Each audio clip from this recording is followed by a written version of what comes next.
Top news আর টেনে শুরুতেই যে খবরের দিকে নজর রাখবো 2025-এর শুরুতে টার্গেট 26। আজ তৃণমূল কংগ্রেসের প্রতিষ্ঠা দিবস, আর প্রতিষ্ঠা দিবসেই 26-এর প্রচার শুরু তৃণমূলের। বিজেপিকে লাগাতার আক্রমণের পথে তৃণমূল, কেন্দ্রের বিরুদ্ধে জোরদার প্রচারের কর্মসূচি নিয়ে ঠিক কি আপডেট পাওয়া যাচ্ছে, অর্থাৎ প্রতিষ্ঠা দিবসে 26-এর প্রচারে তৃণমূলের যে কর্মসূচি তাতে কোন দিকে জোর দেওয়া হবে। আমাদের সঙ্গে রয়েছেন আমাদের প্রতিনিধি আবির ঘোষাল। আবিরের কাছ থেকে জানার চেষ্টা করবো। আবির, প্রতিষ্ঠা দিবসে 26-এর প্রচার শুরু তৃণমূলের, এই প্রচারের কর্মসূচিতে ঠিক কোন দিকে জোর দেওয়া হবে? প্রথমত হচ্ছে 2026-এর বিধানসভা নির্বাচনের যে প্রেক্ষিত তা গোটা রাজ্য জুড়ে কার্যত শুরু হয়ে গিয়েছে এবং সাম্প্রতিক সময়ে বিভিন্ন ঘটনাবলী, বিভিন্ন কর্মসূচি, বিভিন্ন আন্দোলন, তার প্রেক্ষিতে অনেকেই মনে করছেন যে 2026-এর যে রাজনৈতিক লড়াই তা কার্যত শুরু।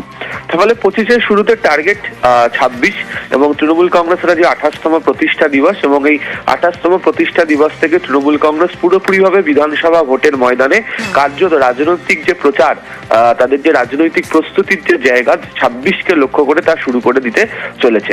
প্রথমত হচ্ছে যে বিজেপিকে লাগাতার আক্রমণের রাস্তা তৃণমূল কংগ্রেস ইতিমধ্যেই শুরু করেছে এবং সেই জায়গাতে দাঁড়িয়ে তৃণমূল কংগ্রেস বঞ্চনা ইস্যুতে যে শান দেবে এবং সেই বক্তব্য বিভিন্ন সময় উঠে এসছে।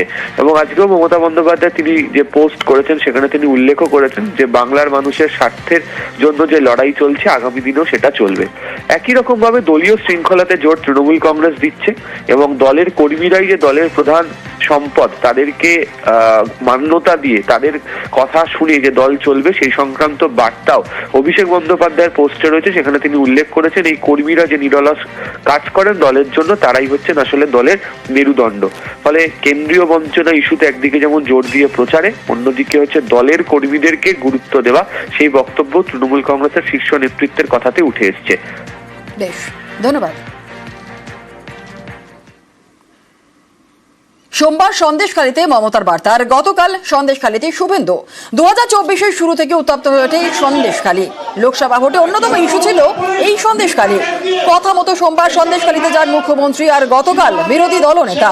সন্দেশখালীতে গিয়ে মমতা বন্দ্যোপাধ্যায়কে আক্রমণ শুভেন্দুর। ফের তাঁর মুখে ধর্মের ভিত্তিতে ভাগাভাগির কথা।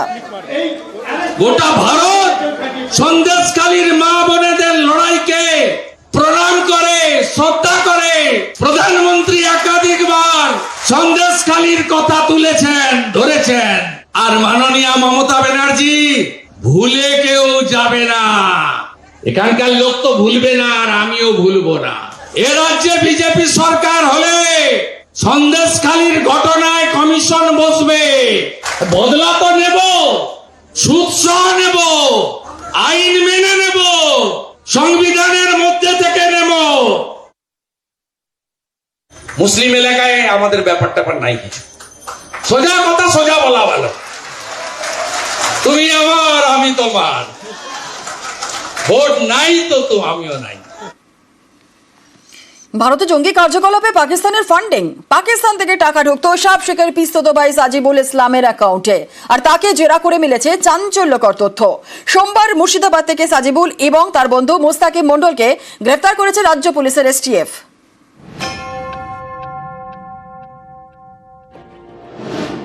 ভারতের 3 রাজ্য থেকে আনসারুল্লাহ বাংলা টিমের 8 জঙ্গিকে আগেই গ্রেফতার করেছে আসাম এসটিএফ। এদের মধ্যে অন্যতম বাংলাদেশি সাব শেখ, সে রাজশাহীর বাসিন্দা।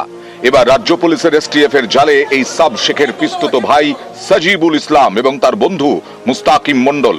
তাদের মুর্শিদাবাদের নওদা থেকে সোমবার গ্রেফতার করা হয়। সাজিবুলকে জেরা করে গোয়েন্দারা জানতে পেরেছেন ভারতে জঙ্গি জাল ছড়াতে টাকা ঢালে পাকিস্তান। পাকিস্তান থেকে দুবাই হয়ে টাকা ভারতে আসতো। টাকা ঢুকতো সাব শেখের পিস্তত ভাই সাজিবুলের অ্যাকাউন্টে। পাকিস্তান থেকে পাঠানো টাকা বিস্ফোরক ও আগ্নেয়াস্ত্র কেনার কাজে ব্যবহার করা হতো। জঙ্গি গোষ্ঠী আনসারুল্লাহ বাংলা টিমের প্রধান জসিম উদ্দিনের নির্দেশে দুবাই গিয়েছিল সাজিবুল। দুবাই থেকে পাকিস্তানি জঙ্গি গোষ্ঠীতে যোগ দেয়। সাজিবুল এবং তার বন্ধু মুস্তাকিমকে গ্রেফতার করেছে এসটিএফ। দুজনের থেকে 4টি মোবাইল ফোন উদ্ধার হয়েছে। তদন্তকারীদের দাবি বেশ কয়েকজন জঙ্গির সঙ্গে চ্যাটে তারা কথাবার্তা বলেছে। সাব শেখ ধরা পড়ার পর একটি মোবাইল ফোন থেকে চ্যাট উড়িয়ে দেয়। চ্যাট হিস্ট্রি উদ্ধার করার চেষ্টা করছেন গোয়েন্দারা। ধৃত সাজিবুল এবং তার বন্ধু মুস্তাকিমকে মঙ্গলবার তোলা হয় বহরমপুর আদালতে। তাদের 14 দিন পুলিশ হেফাজতে রাখার নির্দেশ দিয়েছে আদালত। গত 30 তারিখ 11টার সময় দুজন অ্যাকিউজকে ধরা হয়। তার নাম হচ্ছে সাজিবুল ইসলাম এবং মুস্তাকিন মন্ডল। তাদের কাজকে কোর্টে প্রডিউস করা হয়েছিল। তাদের অভিযোগ হচ্ছে তারা কিছু বাংলাদেশি অর্গানাইজেশনের সঙ্গে যুক্ত এবং তাদেরকে প্রডিউস করে তাদেরকে বিরুদ্ধে 113(3) এবং 113(4), 113(5), 113(6) এবং 61 BNS আর তার সাথে 14C ফরেনার্স অ্যাক্টের মামলা রুজু করা হয়েছে এবং তাকে আজকে STF থেকে পিসি নেওয়া হয়েছে। লানেট কোর্ট 14 দিনের পিসি চেয়েছিলেন, সেটা লানেট কোর্ট অ্যালাউ করেছে এবং 14 তারিখে তাদেরকে নতুন করে ফার্দার প্রোডাকশন রাখা হয়েছে। সম্প্রতি কেরল থেকে এবিটি জঙ্গি সাব শেখকে গ্রেফতার করে আসাম STF। তাদের জালে ধরা পড়ে মুর্শিদাবাদের হরিহরপাড়ার বাসিন্দা আব্বাস আলী ও মিনারুল শেখ। এবার গ্রেফতার সাবের আত্মীয় সাজিবুল এবং তার বন্ধু মুস্তাকিম। নিউজ 18 বাংলা। বছরের প্রথম দিনে কল্পতরু উৎসব সকাল থেকে বিভিন্ন জায়গার ছবি আমরা দেখাচ্ছিলাম। গতকাল রাত থেকেই দক্ষিণেশ্বরের মন্দিরে ভক্তদের ভিড়। ভোর 5:30টায় আজ খোলা হয়েছে মন্দির। মায়ের সাজে নতুন বেনারসি গয়না, থাকে বিশেষ ভোগ নিবেদনও। সকাল থেকেই ভক্তদের আগমন এবং ভোর থেকেই মন্দিরে দরজা খুলে দেওয়া হয়েছে। মা ভবতারিণীকে বছরের প্রথম দিন দর্শন করেই ভক্তরা তারা এসেছেন দূর দূরান্ত থেকে। প্রচুর মানুষের ভিড় দক্ষিণেশ্বর আর দক্ষিণেশ্বরের পাশাপাশি কাশীপুর উদ্যানবাটিতেও রাত থেকে ভক্তরা হাজির হয়ে গেছেন। ভোর রাত থেকেই লম্বা লাইন। সেখানে রয়েছে আজ সকাল থেকেই একাধিক পূজা পাঠ। সেখানে পূজা পাঠ, সকালে মঙ্গলারতি, পূজা পাঠ সমস্ত কিছু হচ্ছে। ভক্তদের দর্শন চলছে।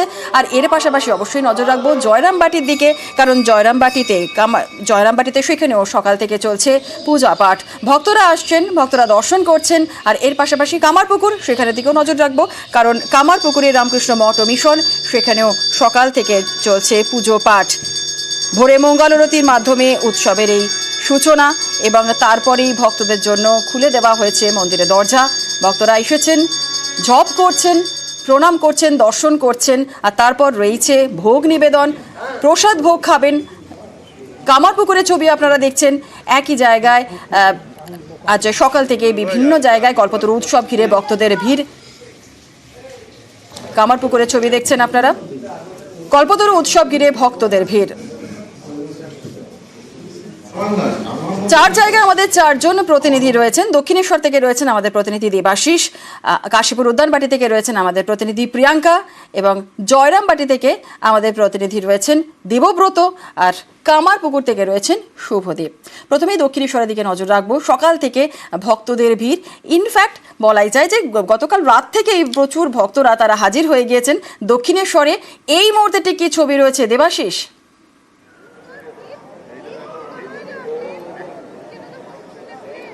দেখো, সকাল থেকে আমরা যে ভিড় দেখছিলাম, যত বেলা বাড়ছে সেই ভিড়টাও কিন্তু বাড়ছে। কারণ গতকাল রাত থেকে আমরা একদিকে মানুষ যখন তারা বাজি ফাটিয়ে তারা বর্ষবরণে উপস্থিত হয়েছিলেন, ঠিক সেই অনুষ্ঠান শেষ করেই তারা কিন্তু বহু মানুষ যারা রাত থেকেই দক্ষিণেশ্বর মন্দিরের বাইরের যে গেট সেখানে অপেক্ষারত ছিলেন। এবং পরবর্তীকালে আমরা যত দেখি যে বেলা যত বাড়ছে আরও ভিড় বাড়ছে।